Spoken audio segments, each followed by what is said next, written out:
एक तरफ है बिहारी, एक तरफ है मुसलमान। आप कहोगे यार बिहारी और मुसलमान इन दोनों का कैसे मेल? मैं बताता हूँ दोस्तों। देखिए, सिस्टम, सरकार और नेता भ्रष्टाचार दोनों से तंग चल रही है। बिहार अब खुश होकर नहीं छोड़ता, उसको वहाँ पलायन के लिए मजबूर किया जा रहा है, और छोटे हिसाब किताब से नहीं, बहुत बड़े हिसाब किताब से मजबूर किया जा रहा है। देखिए, खुशी से आते हैं कितने, 2%, 4%, लेकिन जब आधी आबादी उठ के आ जाए, ट्रेनें भर भर के आ रही हैं, तो आप समझिए उसके पीछे कुछ त्राई त्राई चल जरूर रहा है।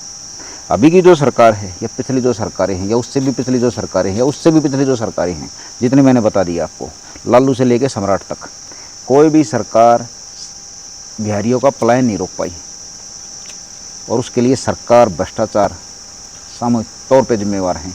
एक नॉर्मल बिहारी नहीं, अपना घर छोड़ के वो यहाँ पे दिल्ली में, हरियाणा में या सारे प्रदेशों में फैला हुआ है। घर छोड़ के कौन खुश होता है? कोई उनकी यहाँ पे तनख्वाह ऐसी नहीं कि घर से आते हैं तो लाख लाख 2-2 लाख रुपए तनख्वाह हो जाती है, पैकेज नहीं बनता उनको बड़े बड़े मकान नहीं मिलते, सब कुछ सेट करना पड़ता है। तो अगर यही मेहनत, इससे आधी मेहनत भी अगर वो वहाँ इनको मौके मिले, इनके बिहार में, इनके गाँव में, इनके राज्य में, तो मेरे ख्याल से मान सम्मान की भी वृद्धि होगी, उनके काम की भी वृद्धि होगी। जहाँ ये इतना पैसा यहाँ पे कमा रहे हैं, तो इनकी इनकम वहाँ पे बहुत ज़्यादा होगी। तो बिहार कैसे परेशान है, बिहारी कैसे परेशान है, सिस्टम से मैंने बता दिया। लेकिन पलायन के बारे में कोई बात नहीं कर रहा। एक बिहारी 100 पे बारी। सारे जितने भी बिहारियों के नेता हैं, बिहार में हों या दिल्ली में हों या हरियाणा में या देश में कहीं भी फैले हुए हैं, उल्टे सीधे बयान देंगे, लेकिन पलायन पे बात करते हुए इनके हलक में सांस अटक जाती है। अब दूसरी तरफ आता हूँ मैं मुसलमान पे। देखिए, मुसलमान को मज़हब के नाम से खदेड़ा जाता है। अपनी कट्टरता की वजह से कई बार मुसलमान भी गलती कर जाता है, और वहाँ पे मुसलमान फंस जाता है। बस वही बहाना तो चाहिए ना उनको। लेकिन तरक्की यहाँ पे मुसलमान की भी नहीं हो रही।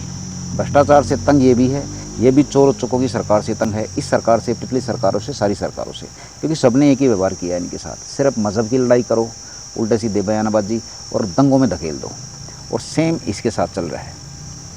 लेकिन इन दोनों ने, ये दोनों कभी बैठ के क्या बात करते हैं आपस में कि मैं जब मुसलमानों की या बिहारियों को सेंटर में रख के जब कोई कवरेज डालता हूँ, तो कमेंटबाजी इस तरह की होती है।